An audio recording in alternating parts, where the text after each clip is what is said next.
What's up, guys? Welcome back to Newswave. Well, happy Legend of Zelda Echoes of Wisdom release day. The game, of course, is out, and reviews went live yesterday, giving us an indication as to how the game now places in terms of the scale of Zelda games and Metacritic, but we'll go over all of that here today.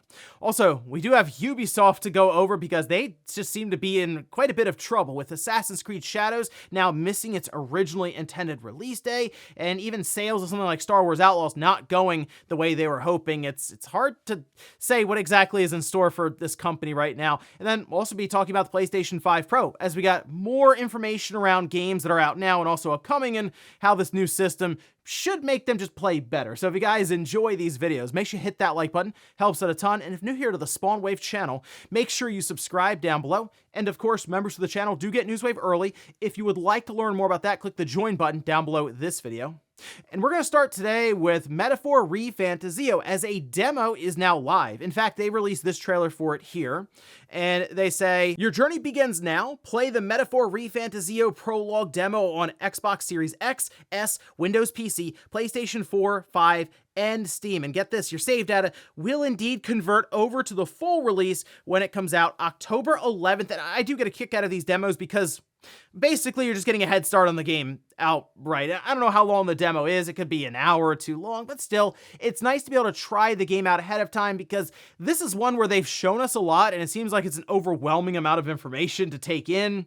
It'd be a game just to play and see what you think of it. And the other part here is it's on Steam, so I can see how the performance is on the Steam Deck OLED before I decide where I'm going to pick this one up, which, because I'm getting the PS5 Pro, and there's obviously a chance this would maybe take advantage of that, I might as well get it there. That's kind of my thinking. So I downloaded the demo on the PS5, and I'm sure I'll give some of my thoughts later on this weekend in the podcast. Also, we did have that announcement that Lunar is coming back as a remastered collection with the 2 titles.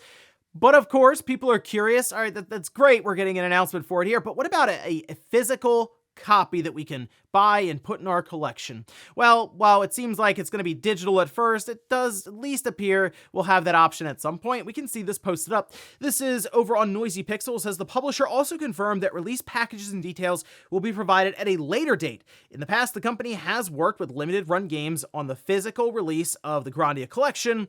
We'll have to wait and see what they have in store for this significant collection. And I mean, here, limited run, I'm not expecting this to be available day and date, even though technically the collection doesn't release until spring 2025. I mean, there's a chance we wouldn't even see the limited run version physical come out until later that year, even the following year in 2026. That's just kind of the way it's been for limited run. Typically, you see it and you go, okay, I'll see that someday, right? So here's hoping they're able to maybe work that out. Since this wasn't, say, a shadow drop at the event, they seem to have maybe 6 or 7 months to figure things out before it releases. So I'm hoping it happens with the physical copy sooner rather than later, but I guess we'll find out as we get to next year. Oh, and of course, we are anticipating the pre-orders to go live for the PlayStation 30th anniversary collection of systems and accessories, and we're starting to hear maybe about some of the pricing for these. We can see this over on Wario64. They say price for the PS5 Pro 30th anniversary bundle in Australia is $1,649.95 in Australian dollars. That regular PS5 Pro would be, well, okay, that's $1,100 or $1,200 in Australia. So we're thinking this would be right around the $1,100 or $1,200 mark in the US. You know, there's like going to be a collector's edition tax on top.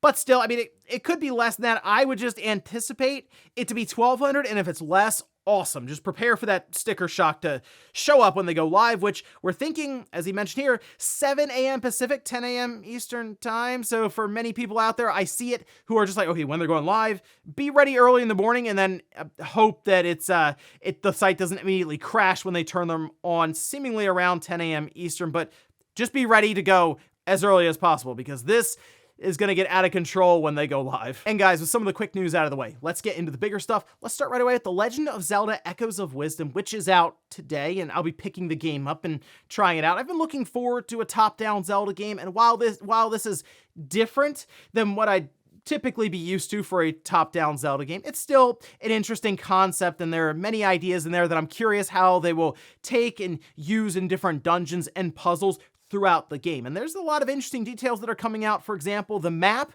is like 8 times the size of Link's Awakening, so seems like there's a lot to explore in this game. but we can take a look at the review scores here, currently sitting at an 86 on Metacritic. That's on 84 critic reviews. And I went through and picked a couple of these out. So we have Shack News giving it a 100, which, by the way, I went through kind of the range of different scores here. So we'll start with some of the top reviews here. Shack News at 100, saying longtime Zelda players will be smiling from ear to ear when they roll credits. The Legend of Zelda Echoes of Wisdom is full of wonderful surprises, engaging gameplay, and tons of stuff to do in the biggest top-down iteration of Hyrule yet. Game Over gave it a 95, saying Echoes of Wisdom offers a variety of clever puzzles that go hand in hand with its excellent gameplay and charming story, which looks and feels like it came straight out of a cozy fairy tale. It's nothing short of a highly memorable and fulfilling experience. Moving a bit down the chart here, PC Games with an 80 says Echoes of Wisdom introduces refreshing ideas, but it can't keep up the initial excitement. And that is something I was curious about. Like, they showed us some pretty cool ideas, but I am wondering if as you go along, you're kind of using the same solutions to the different puzzles, but it is sort of up to you how you approach everything. So maybe if you're just boring, it's easy to get through the stuff because of the same stacking method or something to get around. We also have PlaySense here with a 70, saying the puzzles are interesting and sometimes quite challenging in the dungeons. What does not work so well is choosing the echoes. At a certain point, you get so many that choosing takes a lot of time, which interrupts the action for too long. The biggest thorn in the side is the performance, with a frequently changing frame rate and resolution, which makes the game not play well. That affects the experience. Yeah, that's something I was a bit concerned about, because in terms of like physics and the world size, seems more ambitious than Link's Awakening. That had performance issues. Unfortunately, it seems like this game has performance issues based on some of the reviews, so that's very unfortunate for this game. I guess, hey, maybe backwards compatibility for the Switch too, right? That's the patch. It's the Switch too, so yeah, there we go. The VGC gave it a 60, saying despite some ambitious ideas, beneath the surface of Echoes of Wisdom is surprisingly uneven Zelda adventure. Few of its headline mechanics are utilized to their potential, which means that while enjoyable and charming, it ultimately feels less essential than other modern 2D entries. Now, if we take a look at just a list of different Zelda games here in Metacritic, sort of around Echoes of Wisdom, actually sits it nicely currently with Four Sword Adventures and then Link's Awakening on the Switch right on the other side of it. So that's the other thing when it comes to Echoes of Wisdom. It's kind of in the company of highly rated games, and it's no longer the situation of you have the big 3D Zelda games, say, on the home console. You have kind of the smaller isometric Zelda game on the handheld, because Nintendo obviously smashed them both together, and now we have the Switch that everyone internally at Nintendo develops for.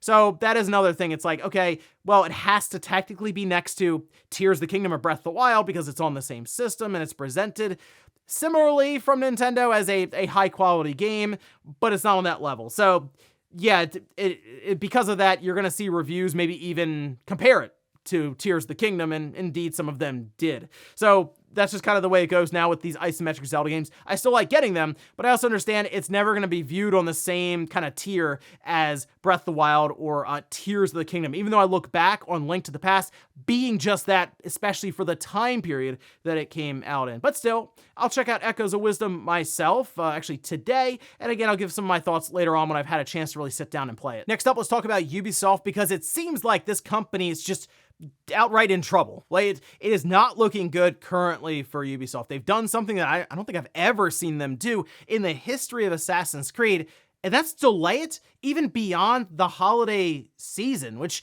I mean, that's usually when you can get a ton of sales, especially for a big name franchise like Assassin's Creed. But they did issue this release here. And at the top, it's the Ubisoft updates financial targets for fiscal year 2024, 2025. In this, they gave updates for really two titles, one being Assassin's Creed Shadows, which they say here, listening to players' feedback, and as an illustration of our player-centric approach, the following important decisions relative to Assassin's Creed Shadows have been taken. Assassin's Creed Shadows will now be released on February 14th, 2025. So, okay, if it was coming out November 12th, that's 3-ish month, like 3 months or so delayed. It doesn't sound as bad when you look at it that way as opposed to 2025, but still being pushed beyond the holiday season. That's We're also going to talk about what's now around it, by the way, with some of the information we've gotten, even as recent as Tokyo Game Show, just starting up with Sony. But while the game is feature complete, the learnings from the Star Wars Outlaws release led us to provide additional time to further polish the game.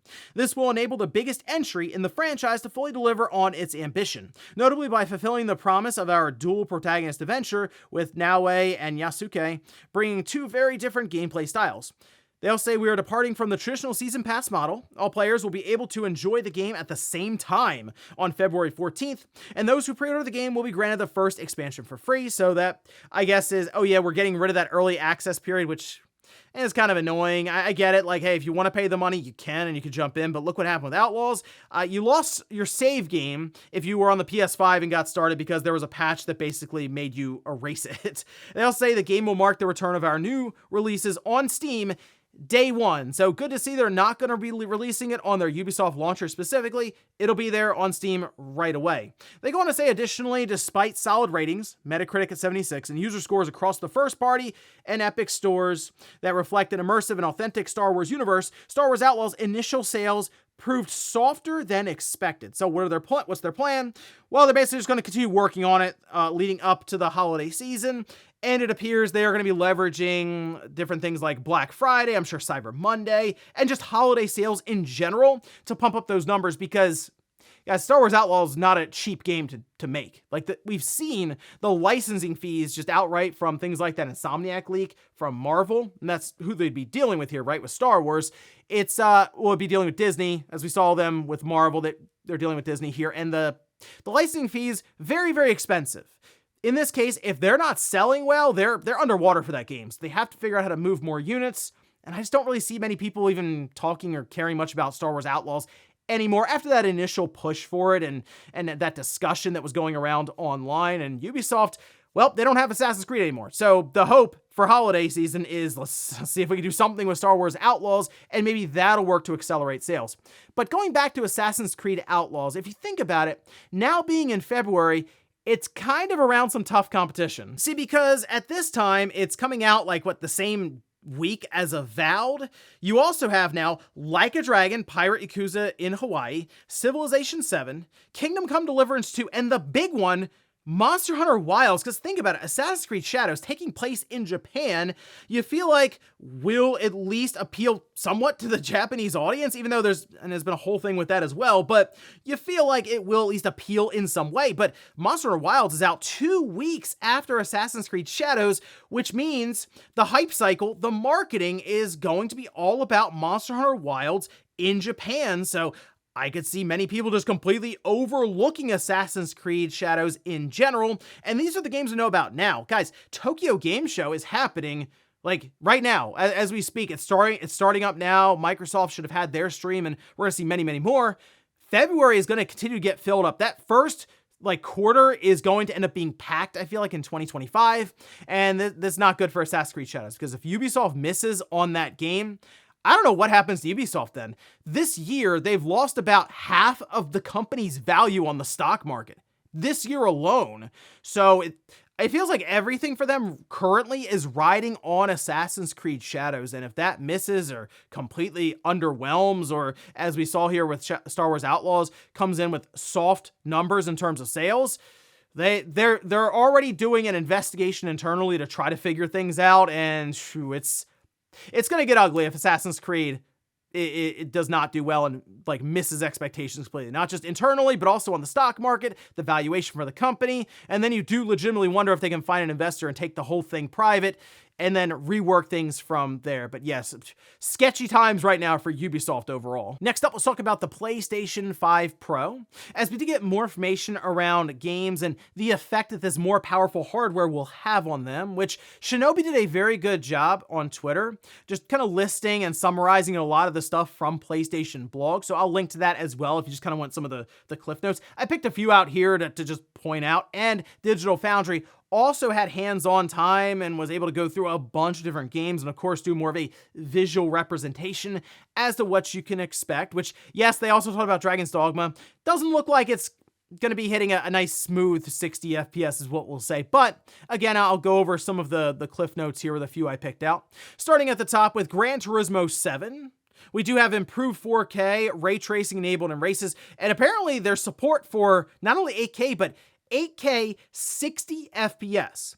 I don't have an 8K TV, but for people out there who do, and they're probably interested in the PS5 Pro, and I'm sure that would look absolutely incredible, but again, not exactly a big push I've seen online for 8K, but hey, who knows? Maybe someone out there can enjoy that. At least, at the very least, it's interesting to see the system finally doing 8K, as they technically shipped the PS5 with the 8K badge and then removed it. Resident Evil Village, there's a new 120 FPS performance mode. So look, we're talking about frame rate here as well. That's good to see. And then improved resolution with PSSR.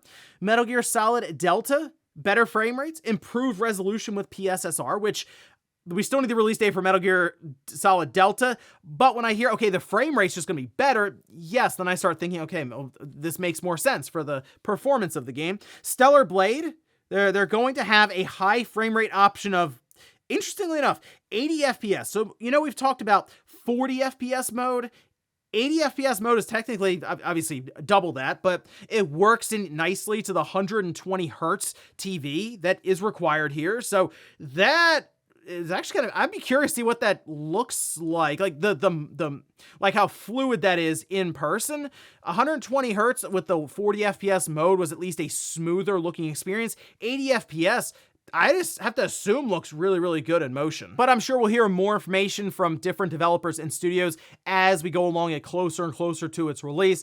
However, the PS5 Pro still remains that enthusiast item that you don't technically need, because the base PS5 will also play all of these games. Dragon Age Veilguard, for example, during that state of play, specifically showed the game running on a base PS5. So that might even be the strategy. While the PS5 Pro can make things look really, really nice, it's also a good idea to show what the game runs like on the base hardware that, let's face it, the majority of people are going to have throughout the rest of the generation. And in our last bit of news, let's talk about a new VR headset that was announced, one that works to lower the price point of the Meta Quest 3 while still trying to keep a bunch of the higher end features, and then also mixing in some of the lower end stuff from the Meta Quest 2. A nice halfway point between them with the Meta Quest 3. Now we can see some of it here, and I did grab some of the specifications and things to go over and sort of overview of it. Starting with the price, $299 is where it's going to start at 100 with a 128 gigabyte model. There are options above that for more storage, like 256. It is using the same Qualcomm Snapdragon XR2 Gen 2 chipset as the Quest 3. Same controllers too, using the touch controllers. It does have a dedicated button for pass-through mode, so you press that, you can see what's going on in your room. It is nice to have a dedicated button you just press rather than having to double tap or do something else to make that work. 2.5 hours of battery life, which is actually a little better than the Quest 3. It is slightly larger though than the Quest 3, keep that in mind, and it's missing the depth sensor that the Quest 3 has. The resolution display is also lower. It's actually in line with the Quest 2, 1832 by 1920 per eye.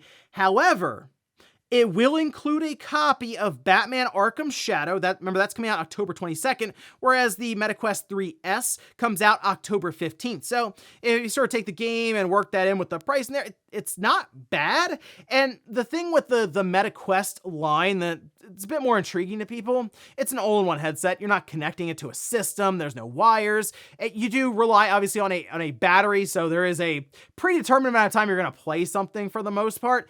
But 2.5 hours, if you play VR, after a little while, you're like, I think I'm done for now. I'm gonna put this back and then come back later. Well, there you go, your chance to charge. But I think that price point is the biggest thing for a lot of people. Coming in roughly at $300 with an exclusive Batman game, well, that's actually not bad. At the very least, it might be something people check out maybe for a gift over the holiday season. I'm kind of on the fence about checking this one out. I don't have a MetaQuest 3, still have the MetaQuest 2, so maybe I'll take a look. I don't know. The MetaQuest 3 is like, twice the amount of this, so seems like a good price point, maybe even entry point for people to try out. And before we go to the comment of the day, we'll take a look at the poll that I posted up yesterday, where I ask, have you played Ghost of Tsushima? That's about half and half. 49% say yes, 51% say no. I highly recommend this game, by the way. If you have PlayStation Plus Extra, it's on there. Or maybe you just upgraded your PC or got a new one. I actually think this is a really nice game to pick up and show off what your new GPU, say, can do, because the game itself looks incredible on PC, on PlayStation 5, and it's a blast to play. It's an open world samurai action adventure style game, but a bit of a twist in there with some ethical concerns for the main character becoming the ghost, and I just really enjoyed the game, and I think it's worth checking out, especially if you find it on sale. But at the very least, if you have PlayStation Plus Extra right now, give it a download with that director's cut and see what you think. And we'll finish up with the comment of the day, as you're seeing here.